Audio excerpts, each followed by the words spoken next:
አካል ስትራቴጂ አውጥቶ ብፁዕ አቡነ ማትያስ ታማዋል። በአምቦ የተፈጠረው አስደንጋጭ አቡነ ኤርሚያስ አለቀሱ። ኦሮሞን ጠቅሜ አማራን ጎድቻለሁ። ሽመልስ አብዲሳ ለነፍሴ ዋጋ እግሬ ነሽ፣ ለነፍሴ ዋጋ እግሬ ነሽ። ሰላም ውድ የዩቲዩብ ተመልካቾቼ፣ ዛሬም ደግሞ በዩቲዩብ ቪዲዮ ወደ እናንተ ተመልሼ መጥቻለሁ።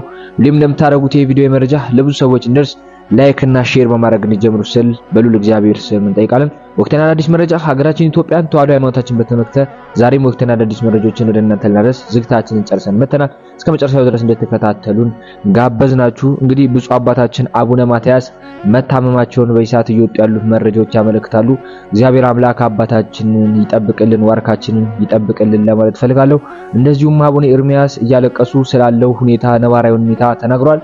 እንደዚሁም በተለያዩ ዩኒቨርሲቲ ቦታዎች ላይ እንግዲህ የተለያዩ አመጾች እንደተከፈቱ ታውቃላችሁ። አመጹን ያልተቀላቀሉ ዩኒቨርሲቲዎች እንግዲህ አመጹን እየተቀላቀሉ እንደሆነ በይሳት እየተመለከተን እንገኛለን። እነዚህና በርከት ያሉ ስለ አዲስ ስለወጣው በሽታን በተመለከተ እንደዚሁም በርከት ያሉ ርዕሰ ጉዳዮችን በተመለከተ እስከ መጨረሻው ድረስ እንድትከታተሉን ጋበዝናችሁ። እስቲ መጀመሪያ እቺን ቪዲዮ ተመልክተናት እንመለስ። ወደ ቪዲዮ። እናንተችን ትንሿን ነገር ማድረግ ያቀታችኋል። ይሄንን ማድረግ ይከብዳችኋል። ኦርቶዶክሳውያን አንድነታችንን ሼር በማድረግ ኮፒ ሊንክ በማድረግ ሪፖስት በማድረግ ብቻ 10 ጊዜ ብቻ እኚህን ኦርቶዶክሳውያን ኮሜንት ላይ የገባችሁ አመስግኑልኝ። በጀርመን ሀገር የሚገኙ የተክለ ሃይማኖት ልጆች ዛሬ ለዚህ እግሩ ለተቆረጠ በአርሲ በግፍ ለተሰደደ ልጅ 128,000 ብር ሂድና አስገባ ብለው ስጥልን፣ እግዚአብሔር ይማርህ በሉልኝ ብለው ዛሬ ከአዲስ አበባ 380 ኪሎ ሜትር ርቀት ላይ ወላይታ ክርስቲያን ሆስፒታል መጥቻለሁ። እመኑት፣ ደግሞ እየመረራችሁም ዋጡት። ይህ የተቆረጠው እግር ብቻ አይደለም፣ ተስፋችንም ጭምር ነው። ተስፋችንን ለማቆም ደግሞ የትኛውንም አይነት ዋጋ እኛ ኦርቶዶክሳውያን እንከፍላለን። ይሄ ልጅ አንተውም፣ ብቻችሁን አይደላችሁም። ተባብረን ይሄ ልጅ የማሳደግ ኃላፊነት የኛም ጭምር ነው። አይዟችሁ፣ በርቱ። ወላዲተ አምላክ እንባችሁን ታብስላችሁ፣ ድንግል ማርያም አለው ትበላችሁ። የምንወደው ደግሞም የምናምነው የሚረዳን ከፊት መሪ ከኋላ ጠባቂ የሚሆነን ቅዱስ ሚካኤል ከናንተ ጋር ይሁን። ወላዲተ አምላክ አትለያችሁ። በዘርፋፋ ቀሚሷ ማምላክ ተሸፍናችሁ። አርሲ ላይ ያሉ ወንድሞቻችን እህቶቻችን በተገደሉ ሰዓት የተረፈው ይሄ ልጅ ነው። እናቱ በሰይፍ ተገላበታለች፣ አባቱም እንደዛው።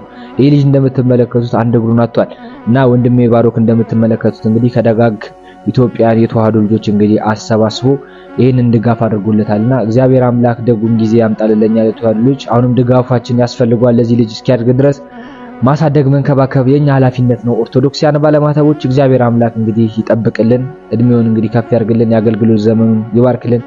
እንግዲህ ሰማዕትነትን በልጅነቱ የተመለከተ ልጅ ነውና እግዚአብሔር አምላክ በእድሜ በሞገሱ ያሳደገው ለማለት ተፈልጋለሁ። እስቲ ወደ ሌሎች ቪዲዮዎች እንመልከት። ወደ ቪዲዮቹ። በአዲስ አበባ አዲስ ወረርሽኝ ስለመከሰቱ የጳውሎስ ሆስፒታል የጤና ባለሙያዎች ለእናት መረጃ ገለጹ። በአሁኑ ሰዓት በጳውሎስ ሆስፒታል ለወረርሽኝ ተብሎ የለይቶ ማቆያ ስፍራ መዘጋጀቱንና እስካሁን 3 ሰዎች ተለይቶ ማቆያ ስፍራ ስለመኖራቸውም ተናግረዋል። በአርሲ 13 ሰዎች መሞታቸውን መሰረት ሚዲያ የጤና ባለሙያዎችን በማነጋገር መዘገቡ ይታወሳል። ታዲያ የመንግስትና የግል የተለያዩ ሚዲያዎች ስለመተላለፊያ መንገዶችና ስለ ጥንቃቄ መልእክት ብቻ ለማህበረሰቡ እያደረሱ ቢገኙም በሽታው ለምን በመስፋፋት ላይ እንዳለ እንዳልዘገቡ የእናት መረጃ ጥያቄ ነው። ታዲያ ይህንን መረጃ ሼር፣ ሪፖስት እያደረጋችሁ የወገኖቻችን ህይወትን እንታደግ።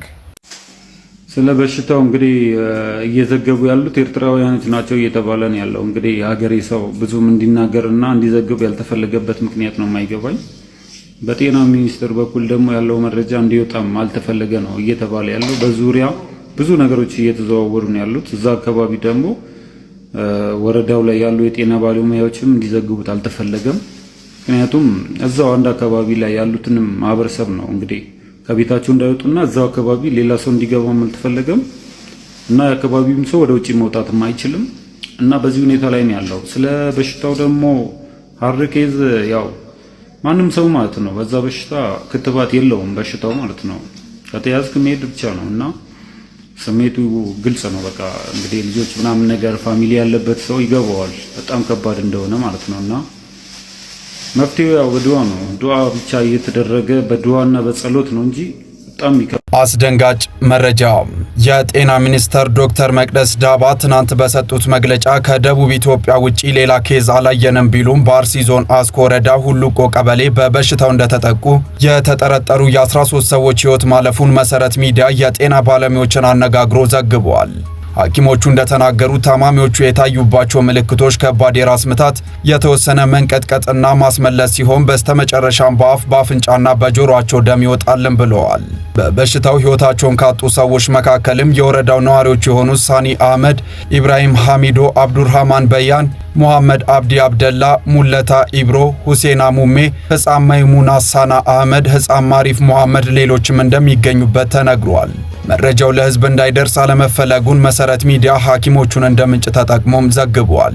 የጂንካ ሆስፒታል ሜዲካል ዳይሬክተር ለሚዲያ እውነተኛ መረጃን በመስጠታቸው ከስራ መባረራቸውን ዋዜማ ራዲዮ መዘገቧ ይታወሳል። ለወቅታዊና ፈጣን መረጃዎች እናት መረጃን ላይክ ፎሎ ያድርጉ። ብፁዕ አቡነ ማትያስ ታመዋል። አደጋ ደርሶባቸዋል። ብፁዕ አቡነ ማትያስ ማምሻውን ጀምሮ እየወጡ ያሉ መረጃዎች የሚያሳዩት ምንድነው? ታመዋል የሚሉ መረጃዎች ናቸው። ብፁዕ ቅዱስ አቡነ ማትያስ ደግሞ ለየት የሚያደርጋቸው የሁላችን አባት ናቸው። በተለይ የኛ የኦርቶዶክሳውያን አባታችን ናቸው። የብፁዓን ሊቃነ ጳጳሳት የበላይ አባት ናቸው። እሳቸው ማህበራዊ ሚዲያ ላይ እየተወራ ያለው መረጃ ምንድነው? ሲራመዱ ምንጣፍ አደናቅፏቸው ወድቀው ትንሽ የአጥንት ስብራት ገጥሟቸዋል የሚል መረጃ ነው እየተናፈሰ ያለው። ነገር ግን ሙሉ ጤንነታቸው ደህና ሲሆን ወደ መንበራቸው ይመለሳሉ፣ ሕክምና እየተከታተሉ ነው የሚል መረጃ ነው ያለው እና ኦርቶዶክሳውያን ለብፁዕ አባታችን ሁላችሁም ጸሎታችሁ እንድታደርጉ በዚህ አጋጣሚ ጥሬን አስተላልፋለሁ። አባታችን ከታመሙበት አገግመው ቀና ብለው ጠንከር ብለው እንደ ቀድሞ አባትነቶ ቀና እንደሚያደርጉን እናምናለንና እግዚአብሔር ይማሮት፣ ጨርሶ ይማሮት ማለት እንፈልጋለን። እስታካል ስትራቴጂ አውጥቶ እቅድ አውጥቶ በጀት በጅቶ ቤተክርስቲያንን የሚያቃጥሉ ምዕመናንን የሚያርዱ ሰዎችን አሰልጥኑ።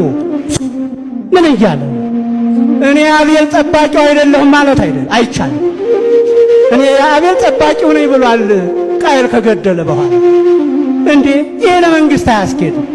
ለቃየል አላዋጣው፣ ከጥያቄ ነፃ አላደረገው። አነሆ አቃቢው ለአቤል አለ። እንዴ አቤል የት አለ ሲለው እኔ አቤል ጠባቂው ነው። ሶማሊያ ላይ የተረደው ገብረ ማርያም የት አለ ሲል መንግስት ምን ልትል ነው? ትጠየቃለህ። ተቃውሞው ወደ ተቀሰቀሰባቸው ዩኒቨርሲቲዎች የፌደራል ኮማንዶዎች እንዲላኩ ስለመደረጋቸው ተነገረም። እነዚህ ያገዛዙ ኃይሎች ተማሪዎችን ሲደበድቡ የታየ ሲሆን ተቃውሞ ግን አሁንም እንደቀጠለ ነው። ከቅርብ ጊዜ ወዲህ አገዛዙ የሚያሳልፋቸው ውሳኔዎችን መቃወም እንደሚቻል ፍንጭ የሚሰጡ እንቅስቃሴዎች በተለያዩ የሙያ ዘርፎችና አካባቢዎች እየታዩ ናቸው። አሽከርካሪዎች፣ መምህራንና ሌሎችም ሰራተኞችም ተቃውሟቸውን ሲያሰሙ ሰንብቷል። አሁን የዩኒቨርሲቲ ተማሪዎች በተለይም ደግሞ በኦሮሚያ ክልል የሚገኙት ዩኒቨርሲቲዎች ይህንን ተቀላቅለዋል። አንድ ተጨማሪ የትምህርት ዓመት መጨመሩን ተከትሎ የተነሱ ተቃውሞችም የብልጽግናው አመራሮች እንዲወርዱ ጭምር የሚጠይቁም ሆነዋል። ይህ ተቃውሞ በሁለተኛ ቀኑ በወለጋ ዩኒቨርሲቲ ጊምቢ የዩኒቨርሲቲ ተማሪዎች ያለመመገብ አድማ ጭምር በማድረግ ገልጸውታል። ይህ ተቃውሞ በድሬዳዋና በርካታ የኦሮሚያ ክልል ዩኒቨርሲቲዎች ውስጥ የታየ ሲሆን በትግራይ ክልል በአክሱምም የዩኒቨርሲቲ ተማሪዎች ድምጻቸውን አሰምተዋል። በዩኒቨርሲቲ ውስጥ አናረጅም፣ ትውልድ የሚቀጣ የትምህርት ስርዓት፣ ካሪክለም ይቀየር ወዘተ የሚሉ መፈክሮችም ተሰምተዋል። በህዝባዊ አመጽ ስጋት ውስጥ የሚገኘው ብልጽግና ይህንን የተማሪዎችን ተቃውሞ በድንጋጤ እንደሚመለከተው ይታመናል። ይህንን ተከትሎም የጸጥታ ኃይሎቹን ማለትም የፌደራልና ኮማንዶ ኃይሎችን ጭምር በየዩኒቨርሲቲዎቹ ካምፓሶች ውስጥና ዙሪያ አሰማርተዋል ተብሏል። በማሳያነትም በአምቦ ዩኒቨርሲቲ ውስጥ እነዚህ የአገዛዙ ወታደሮች ተማሪዎችን ሲደበደቡ ተስተውሏል። ይህ የተማሪዎቹ የዳውን ብርሃኑ የብርሃኑ ነጋ ተቃውሞ ወደ ዳውን አብይ አህመድ እንዳይሸጋገር ነው የብልጽግናው ስጋት። ዛሬም በሀገሪቱ የተለያዩ ትምህርት ቤቶች ደሞዝ ያልተከፈላቸው መምህራን አድማ የሚያደርጉባቸው ቦታዎች እንዳሉም ታውቋል። ጠቅላይ ሚኒስትር አብይ አህመድ ከወራት በፊት በኢንተርኔት ትዕይንተ ህዝብ በሚደረግበት ሰሞን ተቃውሞ አየር ላይ ነው፣ መደመርን አሳዩን እያሉ እየተሳለቁ መቼም መሬት ላይ አይወርዱም በሚል ሲናገሩ ተሰምተው እንደነበር የሚዘነጋ አይሆንም። ከቅርብ ጊዜ ወዲህ ግን አየር ላይ ሳይሆን መሬት ላይ አገዛዛቸውን የሚጠይቅ ተቃውሞ ማስተናገድ የጀመሩ ይመስላል። ይመልስ አብዲሳ እንደምትሰሙልን በእግዚአብሔር ስም እግዚአብሔር ካላችሁ እግዚአብሔር በዚች ልጆች አምላክ ልጆቻችን ሜዳ ላይ እንደማይወድቁልን አፈር እየቆፈር በጫካ እየኖር በሆነ ቦታ እየኖር ልጆቻችን የሆነ ነገር አድርሰን የሆነ ነገር እንበላለን እያል እየተጫወት በዚህ መሃል አብይ አህመድና ሽመልስ አብዲሳ እንደሚሰሙልን እኛ በቤት ወዳሰስ እያለቀስን ውስጣችን ከዛ ከቤተ ክህነትም ከማህበራትም ይሁን ከማንም ምንም አንጠብቅ ስንል ማስረጃ ስላለን ነው። ዝም ያለ ማህበርም ይሁን ይሄን ዝም ያለ ጳጳስ ምን ያደርግልኛል ብለን እንደምንጠብቅ አይታወቅም። በቃ በክህነቱ ይባርከን፣ ቤተክርስቲያናችን ይባርክ፣ ካህን ይሹምልን፣ በዛ ይወሰን እንጂ ከዛ ውጪ መፍትሄ ከሱ መጠበቅ ራስ ማታለል ነው ወይ አለማስተዋል ነው። አባቶችን ከለየን፣ ምክንያቱም እኛ ክርስቲያኖች ነን፣ ያለ ክህነት መኖር አንችልም፣ ሚስጥራት መፈጸም አንችልም። እነሱ አይዋጉልንም፣ እነሱ ጦር ሜዳ አይሄዱልንም። እነሱ የመዋቅራዊ መንግስታዊ ጭፍጨፋ እንግዲህ በህግም በምንም እኛም በማሰባሰብ ይሰሩልናል ብለን ነበር። አልቻሉም። በቃ አይችሉም። አየን እኮ አይችሉም።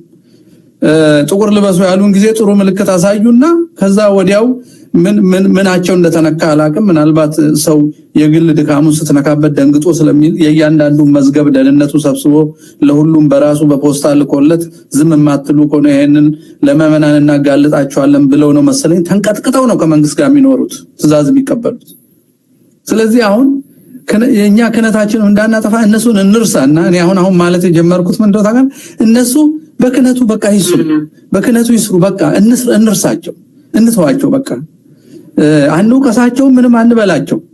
ለጊዜው ጠላቶቻችን እስክናሸንፍ እኛ በራሳችን መንገድ እንደ ባለ አእምሮ ተዘጋጅተን ተደራጅተን ከነሱ ምንም ሳንጠብቅ ጠብቀን እኮ 8 ዓመት ሙሉ ሲያሳርዱን ቆይተው መግለጫ እንኳን ሲያወጡ የማይታወቁ ኃይሎች ብለው እኮ ነው ያወጡት። እንዴት አይታወቅም? አጠገቡ ያለው መንግስት እንደሆነ ያያወቁ። መንግስት እኮ ዋና ስራው የዜጎችን ደህንነት መጠበቅ ነው። ሌላ እኮ ጣዖት አይደለም። መንግስት እኮ መናፈሻ ሲሰራና አስፋልት ሲያሰፋ ብቻ ነው እንዴ መንግስት የሚባለው? ሰውን ነው መጠበቅ ያለበት። 8 ዓመት ሙሉ እያሳረደ የተቀመጠው መንግስት የማይታወቅ አሉት። አሁን እዚህ ላይ ተስፋ ብንቆርጥ በክህነታቸው አገልግሉን፣ ግን ችግራችንን አይፈቱም። በዚህ ነው ወቀው መንፈሳዊን ይስሩ፣ አለቀ። ንፋቂ አይስበኩብን። እኛ ራሳችን ክርስቲያኖች፣ ወጣቶች፣ ሰንበት ተማሪዎች፣ ማህበራት፣ እያንዳንዱ ሰው፣ ገበሬው ቤተክርስቲያንን ክርስትናና ክርስቲያኖችን ለማጥፋት ይህ መንግስት በጫካም በከተማም ተደራጅቶ በካቢኔ ደረጃ የሚመራው ግድያ ለመሆኑ ባለፈው ሳምንት በኦሮምኛ ቋንቋ ትልቅ ጉባኤ አድርገው ይሄ ያዛችሁትን ዱላ በክላሽን ቀይርላችኋለን፣ ገድለን ነው የምናሳያቸው እያለ ንግግር ሲያደርግ ነበር። መንግስት መሆኑ የሚታወቀው ይሄ ሰውዬ እኮ መንግስት የላከው ባለስልጣን ነው። ይሄ ሰውዬ እኮ አልተያዘም፣ ይሄን በማለቱ አልታሰረም እኮ ይሄ ሰውዬ። ይሄን ካወቅን አባቶቻችን ይሄን የማይከሱት ፍርድ ቤት የማይወስዱት ከሆነ እየጠበቁን አይደለም። የማይታወቁ ይሉናል። የማይታወቅ አይደለም፣ ይታወቃል። እና እንተዋቸው እነሱን። እኔ እናንተ ምን እናድርግ ወደሚለው እናተኮር። መልሽ ይላል። ኦኬ መልካም። ያው ማድረግ ያለብን ነገር ምንድነው? ቀዳሚ ጥፋት ያደረጉት እንዳናድግ ማለቆ ኦርቶዶክስ፣ እንዳንለወጥ ማለቆ ኦርቶዶክስ፣ ለዲሞክራሲ ማለቆ ኦርቶዶክስ። ሰሞኑን ሰምታችኋል። አስታራቂው ሊያስታርቅ ማለት ነው። እስካሁን በነበረችው ኢትዮጵያ ስላልተግባባን ወደፊት በምትመጣው ኢትዮጵያ እንኳን ባካችሁ እንግባባ አለ ጀግናው። እንዴ እና እስካሁን የነበረችው ኦርቶዶክስ ታሪክ ስላለው ሚሊዮን ብራና ስለጻፈ እንደ ፋሲል ያደርግልብ ስለገነባ እንደ አክሱም እንደ ላሊበላ ስላቆመ እና ይህን ስለጠሉት እኛ እንገለብጣለን። ኦርቶዶክሳውያን ወዴት መስመር ነው ሊወስዱን ይፈልጉት? ምንድነው በደላችን? ምንድነው የበደልነው? ታሪክ አልሰራችም፣ ትውልድ አልገነባችም፣ በወኔ ሀገር አልጠበቀችም። ኦርቶዶክሱ ይገሉናል፣ ዝም አለ። ያቃጥሉናል፣ ዝም አለ። ይፈጁናል፣ ዝም አለ። ያፈናቅሉናል፣ ዝም አለ። በጅምላ ቤተክርስቲያን ያቃጥላል፣ ዝም አለ። እስኪ ልጠይቃችሁ ኦርቶዶክሳውያን፣ ይሄ ህይወቷ ቤተክርስቲያን አንድነቷ ዝም አሰኛት ህይወቷ እንጂ እንደባለጉት ብንባልግ እንኖራለን ወይ? አንኖርም። 11 ይባላል ታስታውሳላችሁ። ክልል የመሆን ጥያቄ አነሳ። እሺ አንሳ፣ መልካም ይሁን፣ እኛ ምን ቸገረን? ክልል ለመሆን ስንት ቤተክርስቲያን ተቃጠለ፣ ስንት ኦርቶዶክሳዊ ታረደ። እኛ መስዋዕት እየቀረብን ነው እንደ ክልል የሚፈጠረው? እንደ መስዋዕት መባ ኦርቶዶክስ የታረደ ነው እንደ መባ ጎበዝ። እሽንቶ ታስታውሳላችሁ። ጀዋር ተከበበ። ማን ከበቡ? እነሱ። ለምን ተከበበ? እኛ ታረድነ እንዴ? የተከበቡ እነሱ፣ ምን ታረድ እኛ ስንታረድ ለምን? ኦርቶዶክስ አይደል? እሺ ተውት። ሃጫሉ ሞተ። ኦርቶዶክስ ነው፣ ወንድማችን ነው። ባይሆንም ደግሞ የሀገር ሰው ነው፣ ሊሞት አይገባው። ማን ገደለው? እነሱ። ስለገደሉት ማን ሞተ? እኛ። የተቃጠልን እኛ፣ የሞትን እኛ። እንዴ አልበዛም? በደሉ አልበዛም ወይ? ቀንበሩ ከበደን።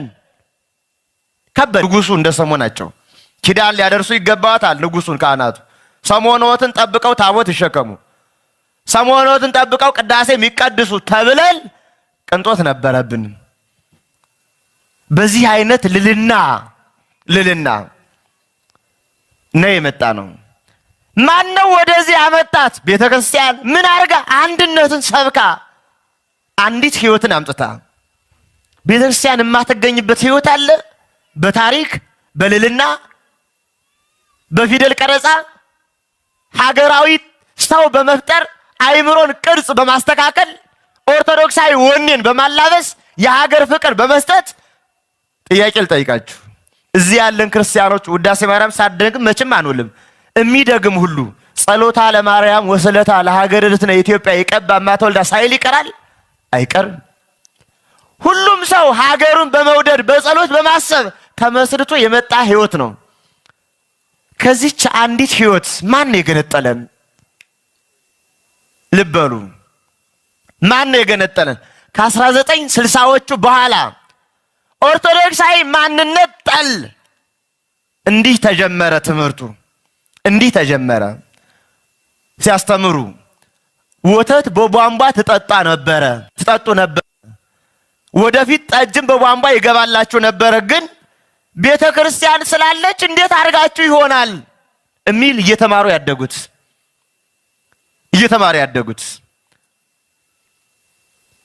ወተት በቧንቧ ለመጠጣት ጠጅም በቧንቧ ለመጠጣት እየተነገራቸው ባደገው መሰረት ኦርቶዶክስ ስተፋ ነው ብለው አሰቡ መሪዎቻችን። ብፁዕ አባታችን አቡነ ማትያስ እንግዲህ መታመማቸውን እየሰማን እንገኛለን። እግዚአብሔር አምላክ እንግዲህ ይማርልን፣ አባታችንን በእድሜ በጸጋ ይጠብቅልን ማለት ነው የሚቻለው። አቡነ ኤርሚያስንም እንግዲህ አባታችንን እግዚአብሔር አምላክ ይጠብቀውት፣ ባሉበት እውነቱን የገለጹት ሐሰቱን ያወደሙትና እግዚአብሔር አምላክ ደጉን ጊዜ እቺ ሰማይ ዝቅ ብትል እቺ ምድር ከፍ ብትል እንግዲህ እውነትን ከመናገር ፍንክች እንደማይሉ እየተመለከትን እንገኛለን። እንደነርሱ አይነት አባት ስላለን በጣም ነው ምንኮራው፣ ደስ ብሎናል። እና አቡነ አብርሃምን ተመልክተናል። የሰጡት መግለጫ ከሁለት ቀን ከሶስት ቀን በፊት አቡነ ኤርሚያስን እየተመለከትን ነው። እነ ብፁዕ አባታችን አቡነ ናትናኤል፣ እነ ብፁዕ አባታችን አቡነ ሄኖክ በተለያየ ቦታ ላይ እንግዲህ አባቶች እንግዲህ ድምጻቸውን እያሰሙ ይገኛሉ። አባቶች የት ናቸው ሲባል እንግዲህ አንድነታቸውን ነበር የምንፈልገው፣ ለየብቻቸው ነጠል እያሉ እንግዲህ ሐሳባቸውን እያቀረቡ ይገኛሉ። እግዚአብሔር አምላክ ለኛ ለተዋሕዶ ልጆች ደጉን ጊዜ ያምጣልን። በሽታው እንግዲህ እየተስፋፋ ነው፣ መክሰፍት ነው። እስካሁን ከተያዙ 6 ሰዎች 6ቱ ሞተዋል ማለት ነው። አሪሲ አካባቢ እንደገባና 12 ሰዎች እንደገደለ ያለው መረጃ ያመለክታል። እግዚአብሔር አምላክ ደጉን ጊዜ ያምጣልን። እንግዲህ ከእንደዚህ አይነት በሽታ የሚሰውረን ለማለት ፈልጋለሁ። ወቅታዊና አዳዲስ መረጃዎችን አደረስኳችሁ። እስከዛው ድረስ ከመጨረሻ ድረስ ስለተከታተላችሁ እናመሰግናለሁ። ሰብስክራይብ እያደረጋችሁ የደወል ምልክቱን ይጫናችሁ እንድታበረታቱን በሉል እግዚአብሔር ስም እንጠይቃለን። በቀጣይ ወቅታዊና አዳዲስ ጉዳይ እስክንገናኝ ድረስ ሰላም ቆዩ።